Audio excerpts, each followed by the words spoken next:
long time ago, in the middle of the forest, lived two children. The boy was named Hansel. I'm Hansel. And the girl was named Gretel. I'm Gretel. Their mother and father were very poor, but Hansel and Gretel were cheerful nonetheless. Sometimes Gretel would be so full of happiness that she'd want to dance with joy. Then she always said to her brother, Hansel, come and dance with me. Now Hansel was a little bashful, and he would usually say, I'd love to dance, Gretel, but I don't know how. Oh, it's easy. With your foot you tap, tap, tap. With your hand you clap, clap, clap. Right foot first, left foot round, about and back again. That dancing made me hungry, Gretel. When will Mother and Father come home with food? Oh, not till late. But I know what. Let's pick strawberries in the forest. What if we lose our way? We can drop crumbs of bread as we walk. That'll leave a trail for us to follow back home. A wonderful idea, Gretel. Let's go. Off they went into the forest, dropping breadcrumbs as they ran. Each carried a little basket, and just as they stooped to gather strawberries, Hansel said, Gretel, look. See that little man over there? Why, his hair is gold and his cheeks are red. I wonder who is he? Now he's gone, Hansel. Maybe we just imagined him, Gretel. Come, let's gather strawberries. Soon, Hansel and Gretel filled their baskets. It was time to rush home, but when they looked for the trail of breadcrumbs... Hansel is gone. That little bluebird up there, he's eaten all the breadcrumbs. We'll never find our way home now. Oh, Gretel, what'll we do? Poor Hansel and Gretel. Night was coming to the forest. Suddenly, standing near them again, was a little man in velvet brown. Who are you? I'm your friend, the Sandman. It's time to go to sleep. First, I sprinkle you with sand. Then you sink down into the grass. And before you close your eyes, say your prayers so angels watch over you. And at that moment, Hansel and Gretel fell fast asleep. But what a surprise awaited them when they awoke in the morning. Do you know the surprise? When Hansel and Gretel awakened the next morning, they leapt to their feet in amazement. For there, in the middle of the forest, stood the most unusual cottage they had ever seen. Hansel, in my whole life, I've never seen a cottage like that one. What is the roof made of? And the windows? And that hedge that runs around the cottage? Good things to eat, or am I dreaming still? Oh, Gretel, I'm so hungry. Let's nibble a bit of the cottage. Let's start with the gingerbread, then we'll go to the chocolate cream. Then hurry, sister, hurry. But just as they took their first bite, a voice shouted, Stop! Stop! How dare you eat my house? It was the wicked witch, and this wonderful house was hers. Hansel and Gretel wanted to run away, but the witch stared at them and stared at them and shouted, Hocus pocus, bonus jocus, malus locus, hocus pocus. And neither Hansel nor Gretel could move from the spot. You there, Hansel. I think I'll lock you in a cage and fatten you up. And when you're good and fat, you'll make a delicious pie. Poor Hansel. Ever so often the witch said, Hansel, stick your finger out so that I can tell how fat you're getting. but the witch couldn't see very well. And Hansel stuck out a piece of wood instead. Oh, you're still very bony. Later I'll feed you again. When the witch was out of sight, Gretel said, Hansel, I have a way to fool the witch. I'll tell her you're fat enough to be baked into a pie right now. Gretel! Trust me, Hansel. I'll save you. When the witch came back, Gretel lit the oven and told the witch to take Hansel out of his cage. You'll make a fine pie, Hansel. Wait a minute. What's the matter, Gretel? Something's wrong with the oven. Will you take a look inside, please? Very well. The wicked witch looked into the oven, and then... Quick, Hansel, help me push her in. With one push, the witch landed in the oven, went up in smoke, and disappeared forever. With that, the gingerbread head, and the roof of Turkish delight, and the windows made of sugar, all turned into little boys and girls, because that's what they'd been in the first place. Then the bluebird who had eaten the breadcrumbs appeared in the sky and led them all back to Hansel and Gretel's parents. Each child carried food and precious things from the witch's house, so the family was never poor again. And even today, you can see Gretel teaching Hansel her happy little dance.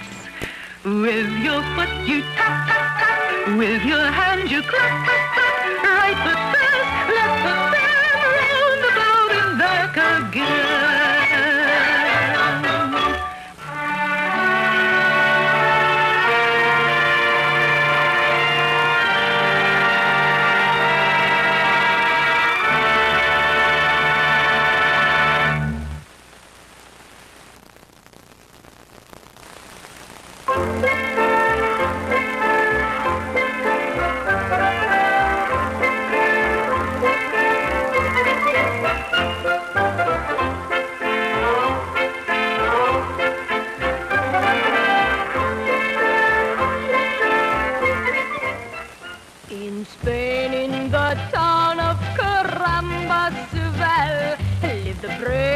Matador of them all.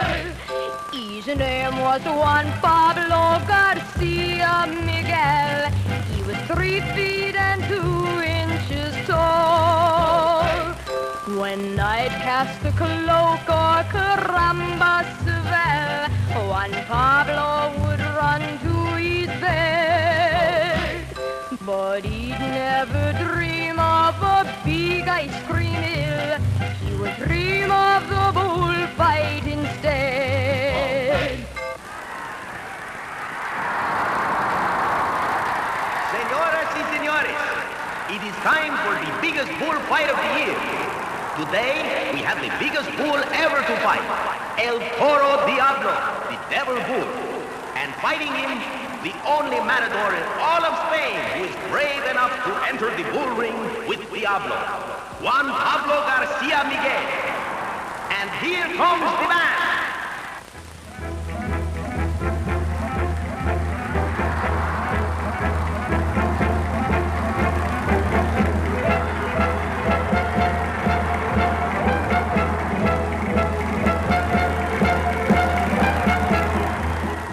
And now for the big fight, pitting El Toro Diablo, weight 2,452 pounds, 6 feet 8 inches tall, if you do not count his horns, which are 3 feet long, and the brave matador, Juan Pablo Garcia Miguel, weighing 53 pounds, 3 feet 2 inches tall, if you do not count the at, which is 4 inches high. The fight will commence after the March of the Toreador.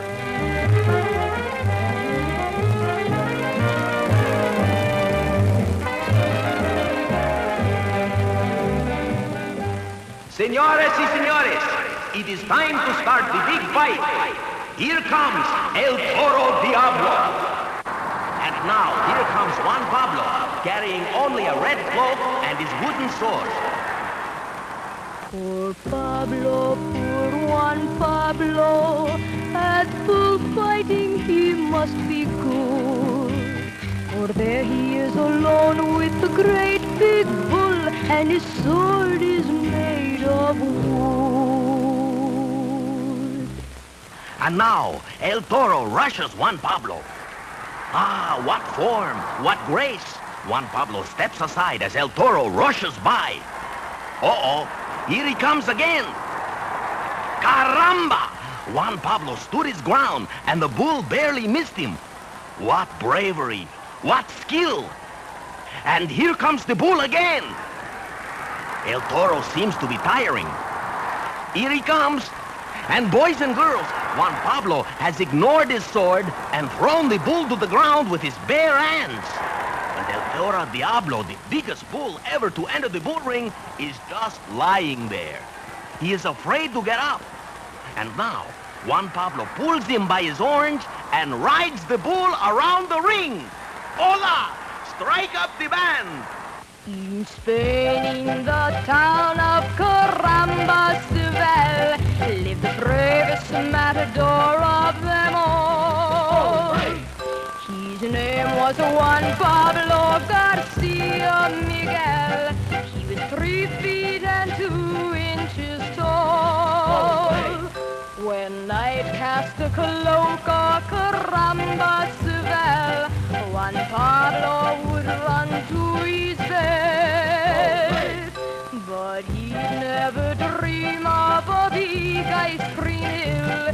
He would dream of a bullfight instead.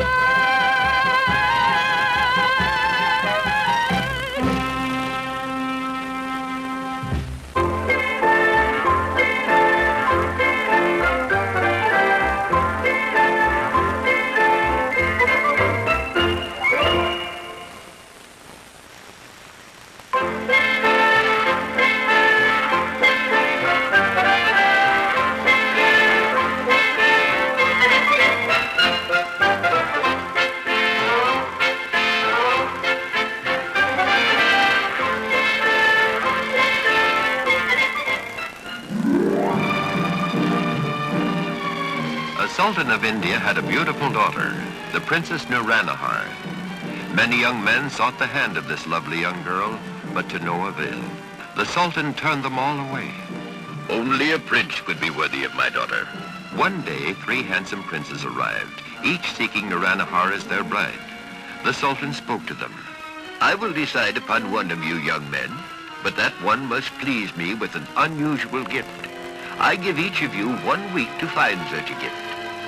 Remember, it must be a very special present. They each took a different path as they went on their search. Prince Hussein wandered from village to village, but found nothing. Prince Ali hunted in many shops, but he saw no special gift. And Prince Ahmed could not uncover any prize, though he went to inventors and merchants. Finally, Prince Hussein was stopped by a ragged man who showed him a carpet. What good is that to me? Oh, sire, let me show you what this wonderful carpet can do. Just sit upon it and then make a wish as to where you would like to go. Prince Hussein sat very still. I wish to be on that mountaintop. The carpet lifted them swiftly to the very spot the prince had wished for. This magic carpet is a perfect gift. What is the price? 50 pieces of gold, sire. So Prince Hussein thought he had the best gift. But Prince Ali had found a blind peddler selling a curious tube. Oh, great one, just wish to view a scene, and you will see it in this tube. Let me try. I wish to behold the pyramids of Egypt. It is true. I see them clearly. I would like to buy this as a gift to the Sultan. Prince Ali had a fine present indeed. Surely I will win the princess, he thought. Prince Ahmed was about to give up his search when a farmer showed him a golden apple. Good prince, this is a magic apple that will heal the sick and wounded. How can you prove this? Try touching that partly cut tree with the apple. When Prince Ahmed placed the golden apple next to the scarred tree, the wood and bark grew back in place. So Prince Ahmed bought the wonderful gift to take to the Sultan. At the appointed time, all 3 princes arrived at the palace with their presents.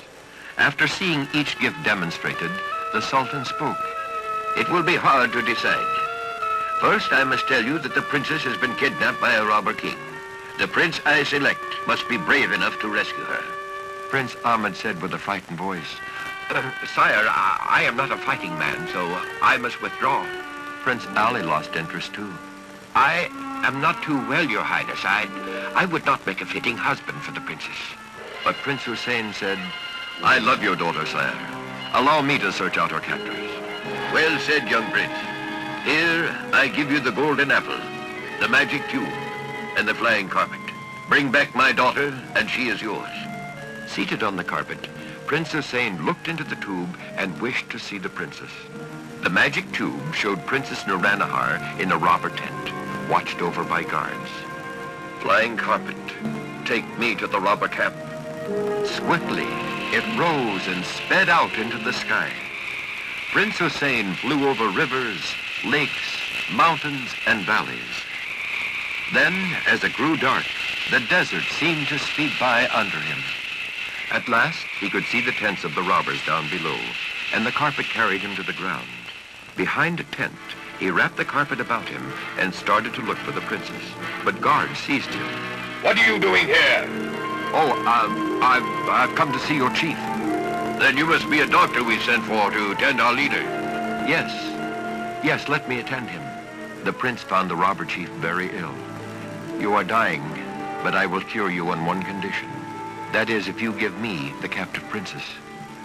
The sly old villain agreed, but did not promise not to recapture them when he was well. Prince Hussein spread out the carpet, set the tube down, and held out the golden apple. He touched the ailing chief, and at once strength surged through the robber. Well done, my friend. I would like that magic apple for my own. Guards, seize him. Prince Hussein grabbed Princess Naranahar and jumped on the carpet, wishing out loud, "To the Sultan's palace!" And away they went, leaving a startled band of thieves far behind. The Sultan received them joyously and carried out his promise, for the beautiful Naranahar married the brave Prince Hussein.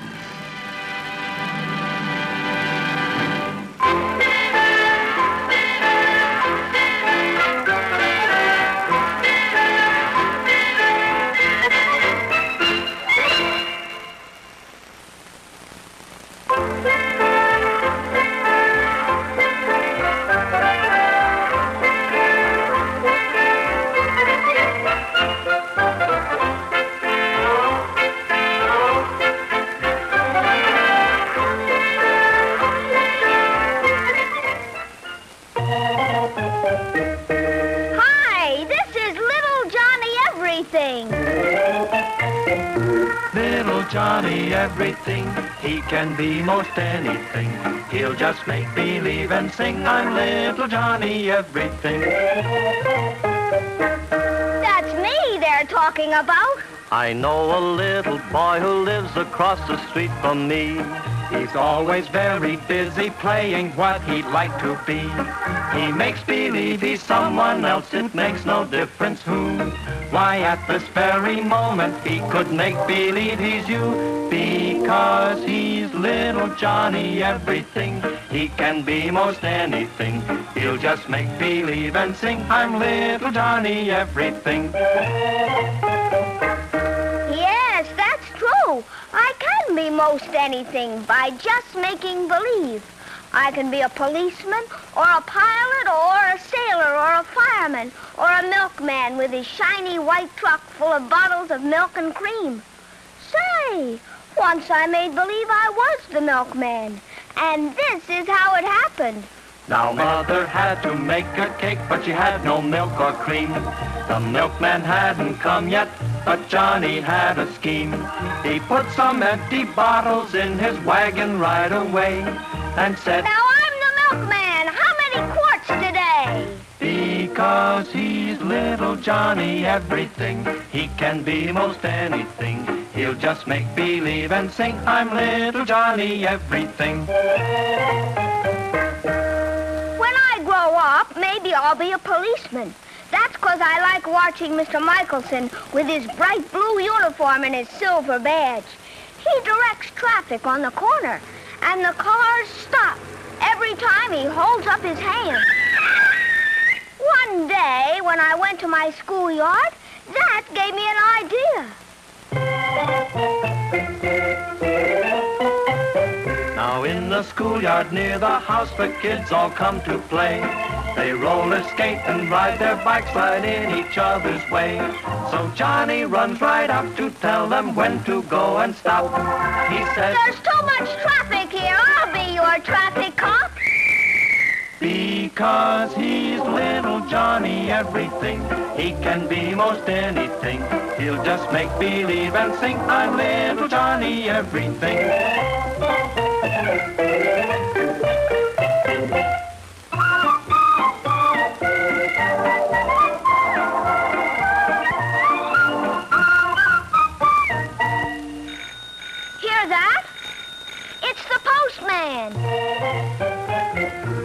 Every morning Johnny has a special friend to greet. He runs to meet the postman a-comin' down the street. He takes the mail up to the house and rings the bell 1, 2, and says, "Now I'm the mailman. I've a letter just for you." Because he's little Johnny everything. He can be most anything. He'll just make believe and sing, "I'm little Johnny everything." You know, sometimes when you make believe, it all comes true. I've seen fire engines rushing down the street, and then I imagine I'm a fireman with a bright red helmet steering the hook and ladder. But once I was in the country, and I saw smoke pouring out of a barn, and that's when my make-believe came true. When Johnny saw a fire start in someone else's barn, he ran and told his mother, and she phoned in the alarm. And when the fire engines came, he showed them where to go. The fire chief said, "Just who are you? That's what I'd like to know." Oh, I am little Johnny everything. I can be most anything. I'll just make believe and sing, "I'm little Johnny everything." and when the fire was put out, the fire chief did say, "Why, you're a real good fireman. You helped us out today." So as a special present, the chief took off his hat and put it right on Johnny's head, and was he proud of that? Little Johnny everything, he can be most anything. I'll just make believe and sing, "I'm little Johnny everything." Yes, that's me, little Johnny everything. I can be most anything. You can too, by just making believe. Try it, 'cause it's fun.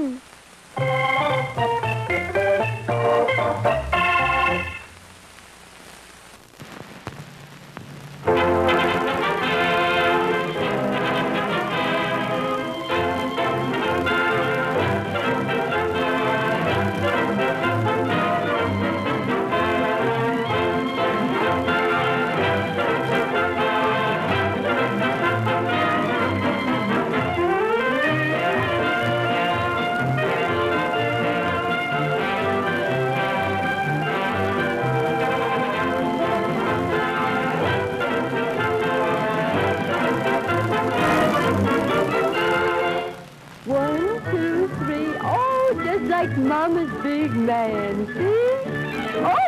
Oh, you'll never will be able to walk, no, little baby. There, now play like a nice little baby. I'm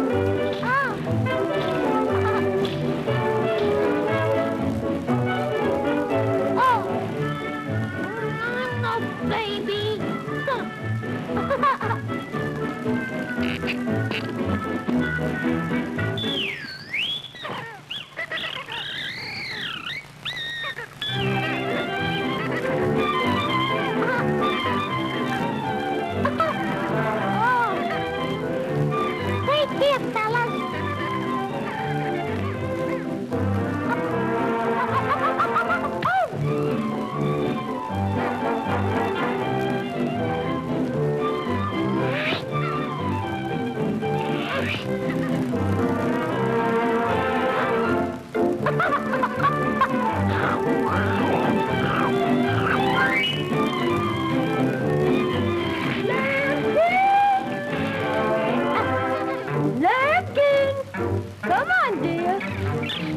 Hurry up. Here, put on your hat and coat now. Daddy's waiting. We're going to move today. See? Come on now, make it snappy. Gotta move to our new house in the city. Come on, come on. See, you must hurry. We're moving to a nice, big, new home. Not me. No, I don't want to go to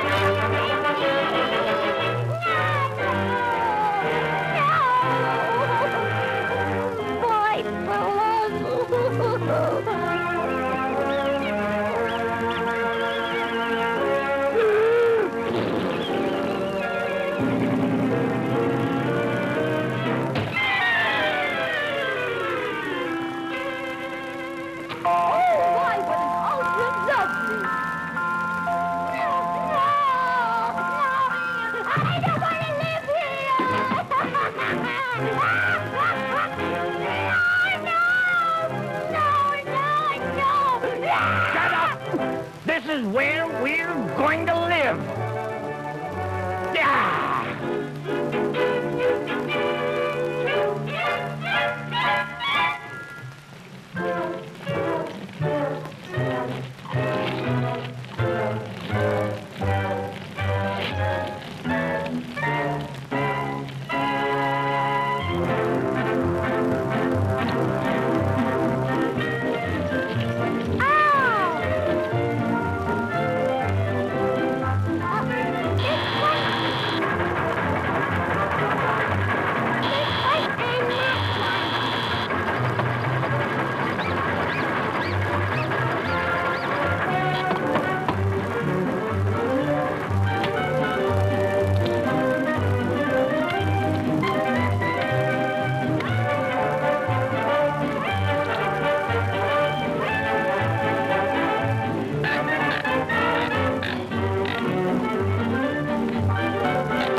This is a crazy house. We'll go back home.